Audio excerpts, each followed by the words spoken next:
Good morning. Welcome to the West Valley Center for Spiritual Living. I'm Reverend Karen Rice, and I'm happy to share a message with you this morning. It's something that has me elevated and a little excited. Gives me a little boost of energy in the message. The title is One Great Whole. And what I'm speaking about this morning is a take on our expression of wholeness or oneness in that way that there's a universal sort of through the ages, there have always been individuals who can sense the presence of that greater whole. There are those mystic individuals who have sort of dedicate their lives to, without even knowing so, they court the presence of God or some kind of an inner wisdom in that destination of just having that deeper spiritual understanding on life, to perceive life in a different way, in a fuller way, and to find the meaning and purpose of life with that. Now, this is different than, the mystic is different than someone who has very great powers in psychism. Psychics who can sort of tell us, make predictions about the future or see elements of our past around us. There are many gifted people, we know that have that more than intuition. The mystic is not that. And the psychic is not necessarily a mystic, though it's possible, I suppose. It's also not the same as the empaths, the people on the planet right now that have really woken up and are very sensitive to the feelings and emotional things that happen in other people. So it's not that either. But the mystic is one who senses the divine presence in such a way that it impacts the way they move through their own lives. Most of us have glimpses of those sort of moments of sensing the greater life. We have aha moments or moments of great clarity where we know that we know. We tap into our own inner wisdom in such a way that it serves us. Those are beautiful, holy encounters, but most of us don't remain there. We play in the world mostly, and then we just have a little glimpse of what else is possible. But the mystic is really one who perceives that wholeness and then lives their life in a different way than most of us would. I wanted to read to you a quote this morning from Dr. Ernest Holmes. I'm going to be using all of my Holmes quotes from the book This Thing Called You. And so Ernest Holmes is the founder of this teaching, The Science of Mind, and these are his words from that book. Become accustomed to the thought that you are a divine being. Everything is part of one great whole. Everything in nature is an individualization of one coordinating life, one being, and one presence. I especially like that term, one coordinating life, because when I hear that word coordinating, I hear some kind of a blending, a harmonizing, a way in which there is perfect order that we can then sort of see through it. So I love that there is this ongoing, consistent advice from Dr. Ernest Holmes and so many other amazing spiritual beings who have said to us, just get used to this idea. You're a divine being having a human life. And the more we get used to that, accustomed to it, he said, the more that we will find ourselves in the middle of that great coordinating life, that great intelligence that created all of life, and thereby we move through the current of life at a higher level and with a different perspective. So if we're looking to define wholeness, and I'm always looking for new ways to explain it because I think that sometimes it's complicated, but what we're looking at understanding is that life is like one big, vast spiritual system, and everything exists inside of that system itself. So the spiritual journey is about our willingness to sort of play in that area and to thereby expand our perception of reality. That then filters through and changes our view of all the things that are happening in the world as well as in our lives. So from a defined explanation, as I looked at several different metaphysical definitions for wholeness, what I saw was that there's a call for us to look at the way we're always expanding in terms of consciousness, that consciousness is cumulative, and therefore there's a way we can witness nature in life and understand the evolutionary processes of change in the physical world, but that our life corresponds perfectly in that same way, that there's this evolutionary ongoingness, a forever unfoldment of life that indeed should be encouraging us to shift our perception because we're always acquiring more information. There is something universal about the nature of life that is always revealing itself to us. Holmes said, "There is that within every individual which partakes of the nature of universal wholeness." That's that place where we hear those words, perfect, whole, and complete. Something within me is desiring to reveal that perfection, that wholeness, that completeness in my own life and in the way that I am living my own life. So as an individual, as an individualized expression of divine, the way that God comes to the planet and expresses through us. Coordinating life, I just love that term, the harmony of everything coming together in that great perfect order. And you know what I know for myself is that when I have those moments of recognizing that, then everything looks different.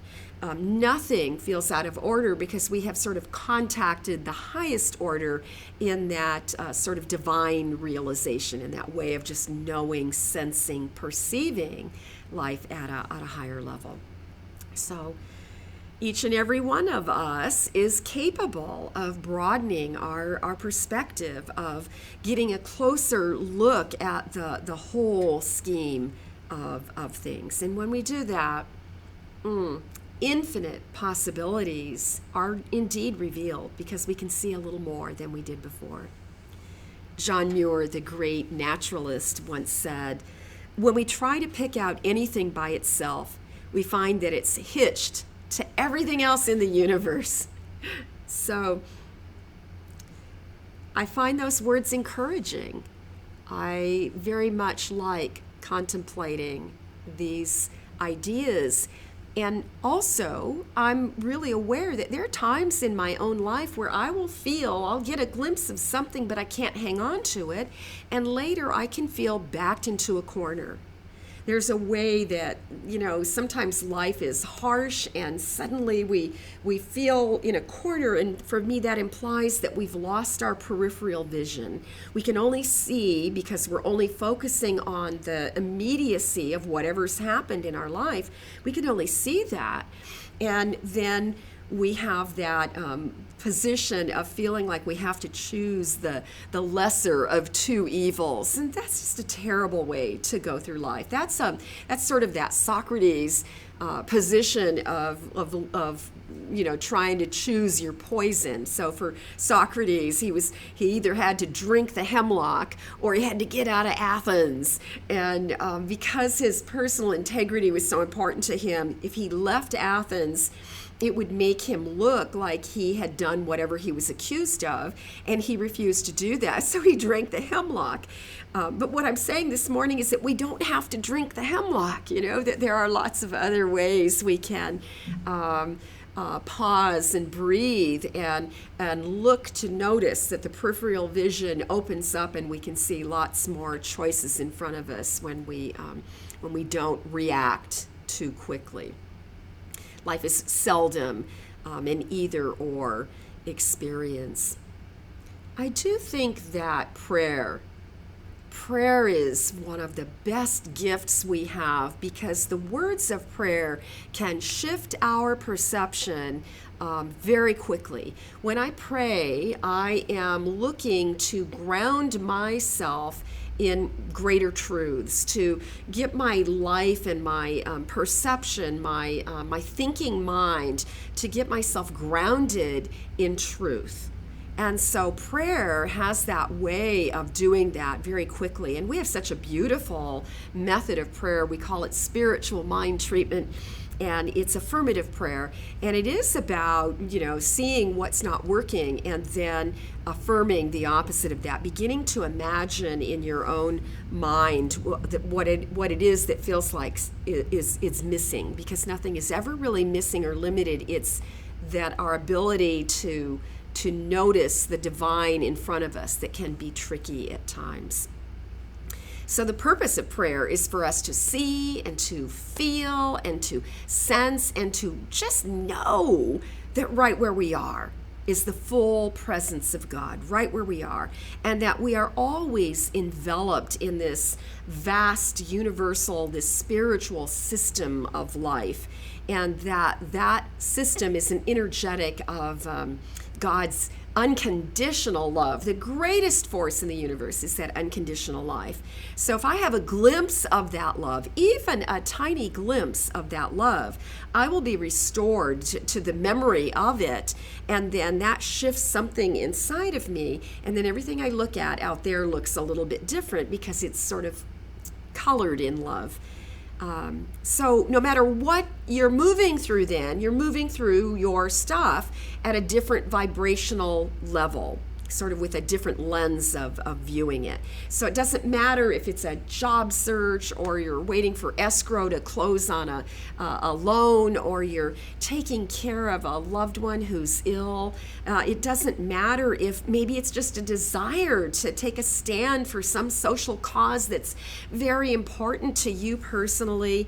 It doesn't matter what it is. It will be so infused with love that your perspective is elevated, and thereby there's some way you're sort of above the clouds and things are divinely clarified. So there's no question. And you never feel like your choices are limited when you're coming from that place. I also wanted to talk for a little minute here on one of my favorite people. I wanted to give you a good example of someone who says the same thing in a different language than Science of Mind. So Dr. Ernest Holmes was so complete and exquisite in his ability to create these deeper understanding, images and truths that we can grab onto and deepen in our own personal understanding. But another man whom I'm very fond of was Teilhard de Chardin. And so Teilhard, Mr. Teilhard, as Gene Houston used to call him, Mr. Teilhard he was a Jesuit priest, and he was a contemporary with Ernest Holmes. He lived in the very same time period. In fact, when they made their transition, they died a few years apart, but they both passed on Easter Sunday. So for me, that was just like a little validation, like, oh yeah, this is a good person to be studying. But I'm so intrigued with Teilhard because he was not only a Jesuit priest, but he was a paleontologist, he was a geologist, he was someone who studied rocks and fossils and humanity. And he did this all from this grounded place of his love of spirit. He devoted his whole life to courting spirit and looking at spiritual truths. And in his own words, he said he always had this passion smoldering in his heart. And I have to say, I love those words, and I feel like I can really relate to that idea of a passion smoldering in my own heart for spiritual truths and sharing this wisdom.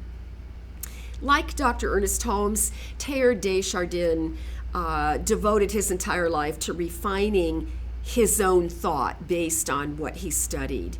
And he studied because he looked at in paleontology, and he went on these great archaeological digs, and he looked at artifacts, and he looked at the way the human skull, the shape of the skull changed through thousands and millions of years, and don't quote me on the dates, I'm not good at all that.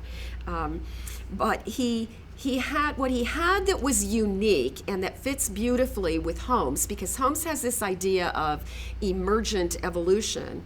Well, Teilhard de Chardin studied the evolution of life. And those decades he spent digging in archaeological sites and carrying that great love of God were opportunities for him to commune with God through the earth. So he didn't see it as a dual love. He didn't love paleontology and God.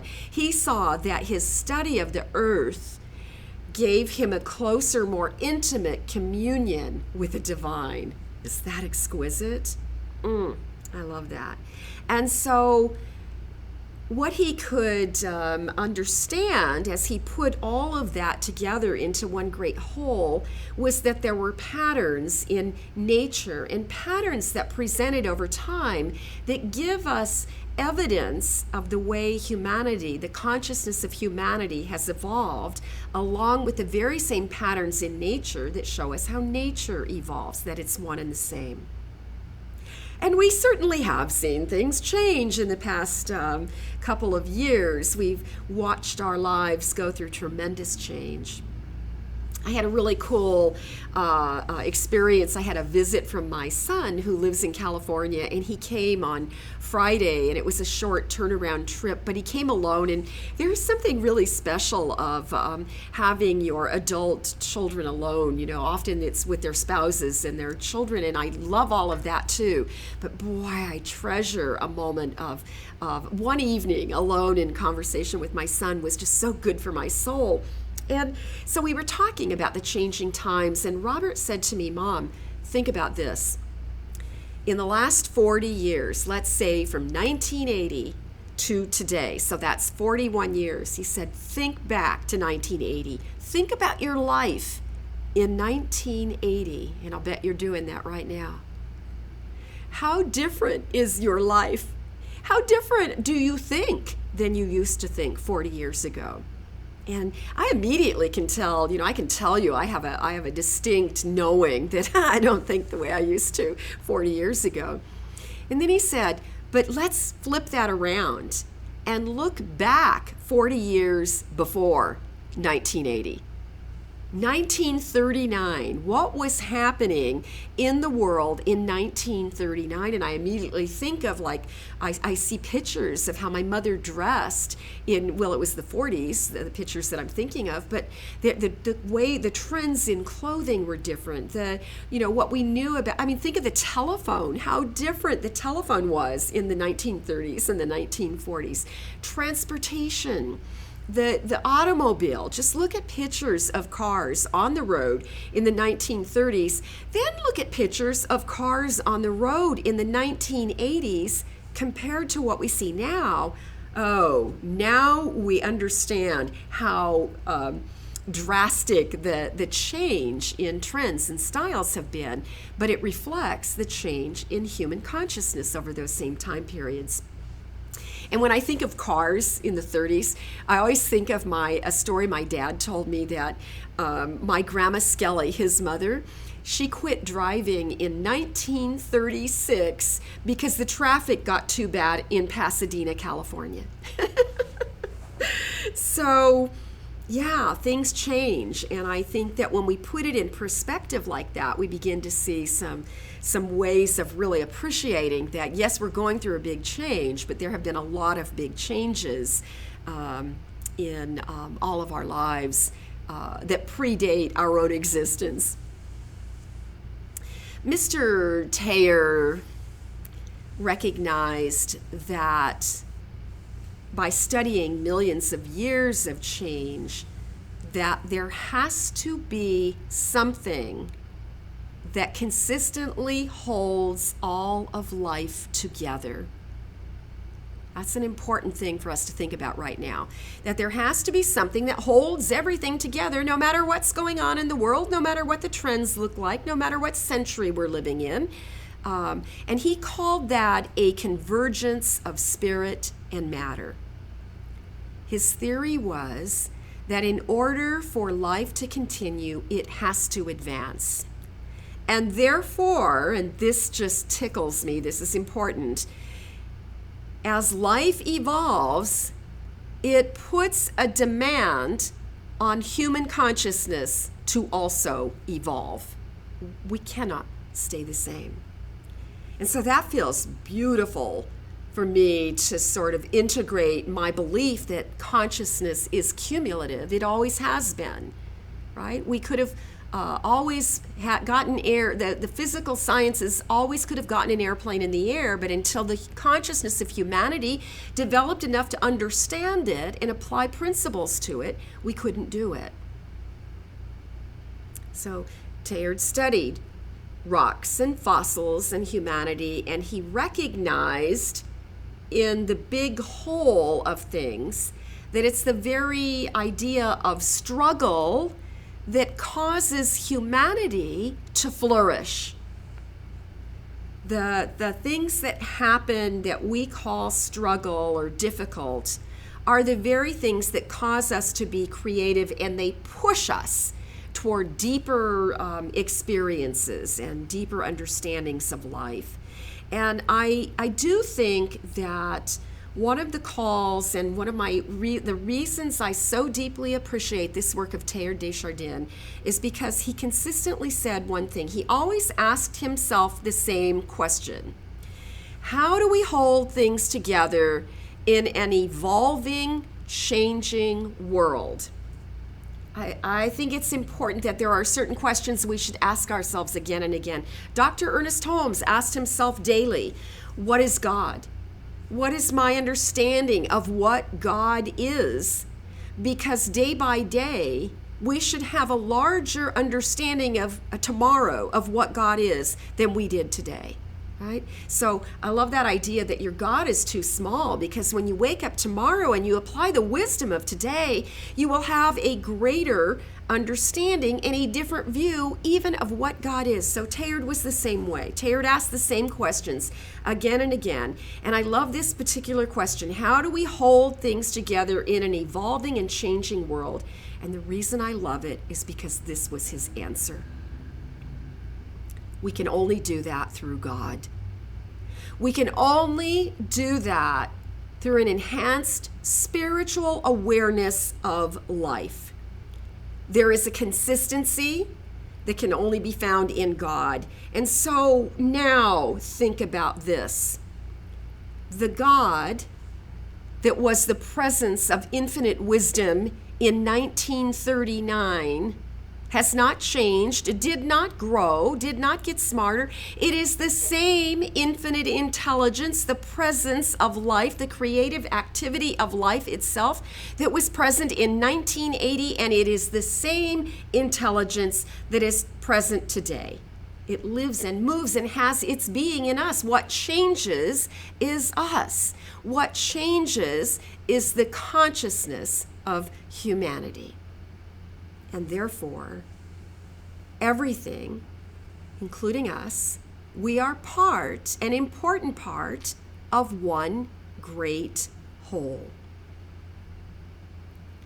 It's important for us to see that right where we are, God is, that intelligence fully orbed as a presence of wisdom is always within us and around us, surrounding us, cueing us if we pay attention.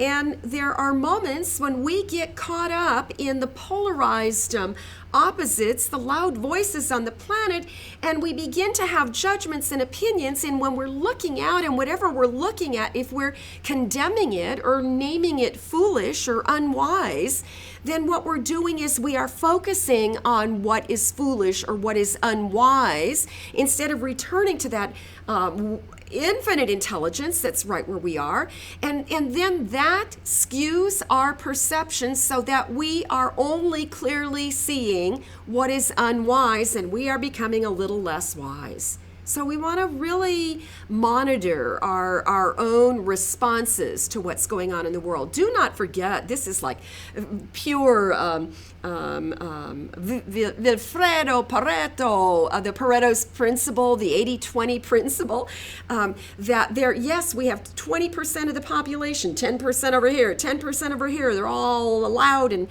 think they see the right way. But you know what's in the middle? 80% of everything else and everyone else's consciousness that's looking and wondering and questioning.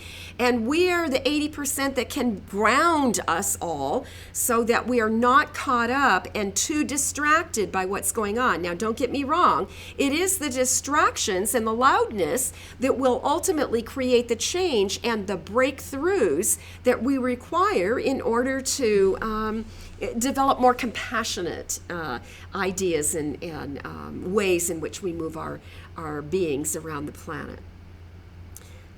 But here too is God. Remember, never is there any limitation of spirit itself. Let me read you the same idea from Ernest Holmes from This Thing Called You. Holmes says this: our minds have become so filled with that which contradicts that even the truth has to await our recognition. Scripture tells us, "Behold, I stand at the door and I knock." And when we finally open that door, we will see waiting there is the pure wholeness of the divine waiting to commune with us. He goes on to say, you must learn to become consciously aware of the divine presence and the divine power and the wholeness of truth and of love and of reason. Instead of dwelling on negative thoughts, cause your mind, wow, what a statement right there. I love that. Cause your mind to dwell on peace and joy. Then he goes into an affirmation, and I'm going to change the eyes to view so I can read it to you personally. You are a perfect being right now. You are a perfect being living under perfect conditions today, right now, not later. We're not getting ready to and waiting. We're not waiting for the world to settle down. We're not waiting for the pandemic to end. We're not in an experience of having less divine wisdom right in front of us, right within us, being awakened right now. Everything is only unfolding in the present moment. Everything else is either over or hasn't come yet, and all our power lies in the way we connect to the one right now. So, yes, there is this perfect union that both of these beautiful souls, Ernest and Teilhard, saw inextricably linked together, this one great whole, all of life. They came about understanding it in different ways, but together they're telling us that there is always an inexhaustible potential for existence and transformation, and that everything is a part of that great big whole. This is important. Listen to this. This is, everything said this morning, this is an important message to those who are disillusioned by current events. Now, what's interesting is I just read to you a statement that Teilhard wrote more than 50 years ago. He said, this is an important message to those who are disillusioned by current events. And then he goes on to say, we must approach our problems with a broader view. And the way we do that is by understanding the spiritual dynamic of the world. He not only was a paleontologist and a geologist and a Jesuit priest, but this is a man who in his early 20s was a stretcher bearer in World War I. He would lay in the dark in the trenches at night. And when the moon gave enough light, he would find scraps of paper and he would write down his observations about the great whole of what he saw during this tragic time of war. And he would send those pieces of scraps of paper to an aunt, and later he compiled them into his first book, and they're called something about Teilhard's Writings on War. And he couldn't publish while he was alive. The Catholic, the order of that he served under as a priest would not allow him to write anything about evolution, and so they just couldn't understand the way his love of life and his views was a perception of wholeness, that it was all the same thing. And so he was actually published. Most of his brilliant work, he wrote it, but it wasn't published until after he passed. So these are important things to remember. We are not here right now on the planet in order to fix everything that's broken. We are not here to, and these are the words of Teilhard, we are not here to just endure through these difficult times, but rather, he was very clear in the same way that Holmes and other metaphysicians and spiritual leaders, we are here to share our gifts.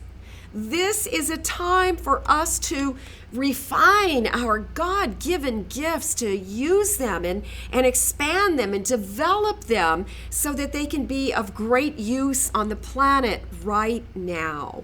We have to specialize what we're good at. Each and every one of us needs to look at that, because we are here helping to build a new civilization. We are here because we have been called to be agents of change at a critical time in the history of humanity. And we are not the first people that have been called. We are not the first civilization that has moved through a very traumatic change. And you will notice that there is always newness on the other side of change. Remember, what looks like separateness, what looks like this view and that view, are really just pieces of that one great whole. And therefore, each view is a call for us to get a higher perspective so we can see the wholeness right there in front of us. Our job is to affirm that great, beautiful wholeness. And I'd like to close this morning with a quote from Holmes from that same book, and these are his words. Be certain that you are accepting this idea of allness and expanding your perception of reality. Be certain that you are living in joyous expectation of good. And be sure that you are animating your experience with a thought of plenty. For the wise one once said, "What things soever you desire when you pray, believe that you receive, and you shall." And that's what I wanted to say this morning. Thanks for watching.